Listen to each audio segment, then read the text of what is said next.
Hello and welcome to Viva Barca. Welcome to the home of everything Barcelona, where we are going to be discussing on some interesting updates. We start with Antoine Griezmann, as it has been reported that FC Barcelona want to reach an agreement with Atletico Madrid for Antoine Griezmann before the World Cup. We are going to be discussing on that as we move ahead. Then secondly, talking about Barca president Joan Laporta, who recently in an interview talked about economic levers, and also his sporting director Matteo Alemany, branding him as the main architect of the team. We are also going to be discussing on what the president had to say. So guys, before we get right into it, please do ensure to subscribe if you haven't. Turn on the post bell notification to always stay notified whenever I post a new video. Consider liking the video and please watch right up to the very end. In a recent turn of events, Mundo Deportivo has claimed that Barcelona want to reach an agreement with Atletico Madrid over the transfer of Antoine Griezmann before the start of the FIFA World Cup. Griezmann, who is currently on loan on Atletico Madrid until 2023, has a contract there with, still has a contract with Barca until 2024, but it's more than evident that the team from Catalonia does not want him to return to the club next season. Although Griezmann is still a quality player, his style of play does not really suit Xavi's blueprints, and above all, his high salary would pose a real problem for the team that has struggled to cope with the finances in the first place. Griezmann's return to Barcelona has been termed a traumatic by Mundo Deportivo, mostly because the team is already working on reducing the bill. Hence, to avoid any future mishap, Barcelona are trying to find a friendly agreement with Atletico, as part of which the initial deal where the latter were stipulated to pay up to 40 million euros for his signature would be scrapped together. The Blaugrana are of the idea that it is better to close the file in a friendly manner than to drag the matter to court. This means that they are ready to accept a lower fee, possibly even half of what has set in that loan agreement. The initial idea for Barca was to reach an agreement before the two teams cross paths for their first game in La Liga, which is in early January. As it turns out, the teams want to settle the matter before the player departs to take part in the World Cup in Qatar, set to start in late November.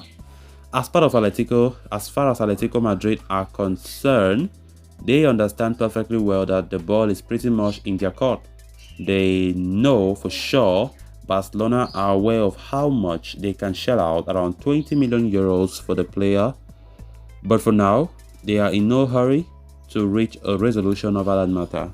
Antoine Griezmann's situation has brought a lot of controversy, a lot of bitterness between Atletico and Barca. When we talk about trying to find a middle ground on the price that Barca wants from Atletico, of course, we know the price of 40 million euros have been what Barca have been demanding, and there have been this clash between the two clubs. Barca saying that the conditions of which Griezmann have to play 50% of the games above 45 minutes have already been met, but Atletico were saying otherwise. So it seems as though Barca are going towards a peaceful approach, don't want to drag things to court, don't want to complicate matters. And Mundo Deportivo is saying that Barca are now willing to accept a lower fee than the initial 40 million that they were expecting. So they're saying that even if Atletico give 20 million, half of that amount, Barca will receive it because they don't want things to be complicated. Laporta wants to go for a more peaceful approach, and yeah, to some extent I think it makes sense. After all, Griezmann is not a player that Xavi can fancy because he's not a player that we want anymore. Barca have already accepted the fact that he should stay there. He should even sign a permanent contract with Atletico. So as it stands right now, Barca are trying so hard to make sure that the Antoine Griezmann situation will be resolved before the FIFA World Cup in Qatar in November. So I think it makes sense to an extent not to drag things to court with Atletico Madrid. So let's see how it's going to look like in the next few weeks. I think Atletico Madrid themselves needs to be happy if Barca really want things to go smoothly and not to expect the 40 million euros that they were initially expecting. So let's see how it's going to look like. Griezmann have been in good form, to be honest. Diego Simeone have been receiving orders from the management of the Atletico Madrid board that he should not be playing Griezmann all the time. So it's not like it's Diego Simeone's own decision to be benching Antoine Griezmann, but just for the fact that Atletico Madrid have been trying so hard so that Griezmann will not play up to those number of games or the number of 45 minutes. That's why they have been trying to reduce his game time considerably. But whenever he enters the pitch, you can see the impact that Antoine Griezmann brings, and he scores important goals. He's on form this season, and I think this news from Mundo Deportivo, if it is to be believed, Antoine Griezmann will be so happy to hear this, and I think Diego Simeone as well, because we have all known very well that Atletico Madrid want that 40 million euros to be reduced. That's why they are bringing that kind of, that kind of technique, for Barca, or for them not to pay at all, so that maybe they can send him back to Barcelona at the end of the season. So Barca want to make sure that everything is being resolved before the Cup in Qatar. Then moving on to the next story of discussion. Speaking at an event in Palma on Friday, Barcelona president Joan Laporta explained the situation at a club which prompted the sale of assets this summer, while also heaping praise on director Matteo Alemany. Barcelona had to rely on 4 economic levers, which were, essentially the sale of assets such as a percentage of TV rights as well as stakes in Barca studios, to boost their finances in the summer that enabled them to go after their target in the summer and then register players. So the strategy has come under fire, with Paris Saint-Germain president El Khelaïfi recently questioning the activities were even legal.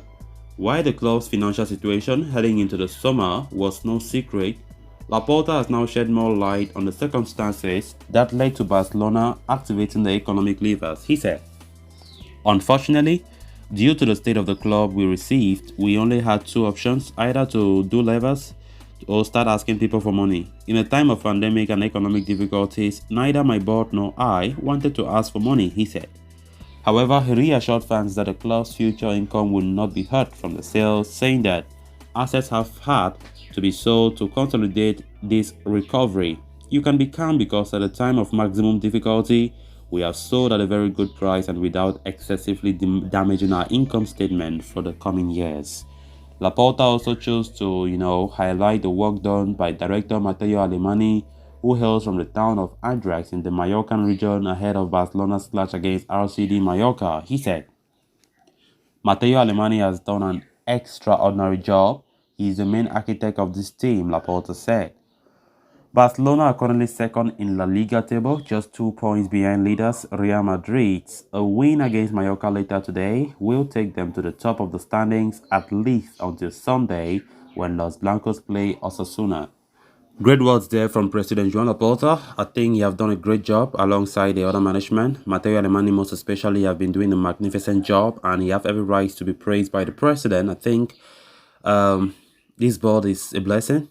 Laporta coming back for his second spell as a Barca president is a blessing, and it's really amazing to see the work done so far. And he's a kind of a president that he's worth to be trusted all the time. He have shown this in his first spell when he came by 2006. Tried to revive the club when they failed totally, and the same similar situation we are seeing now. I think Laporta loves his team, and we can see it's evident from the way he's trying to build a team. We had no money, and now many people are always, haters are opening their mouths trying to say, where did we get the money from and everything like that. But Laporta is a genius. It's really great to see how his board have managed the team to bring back the team to life. So guys, to that we have come to an end of this episode. Thanks a lot for watching. Until next time, bye bye.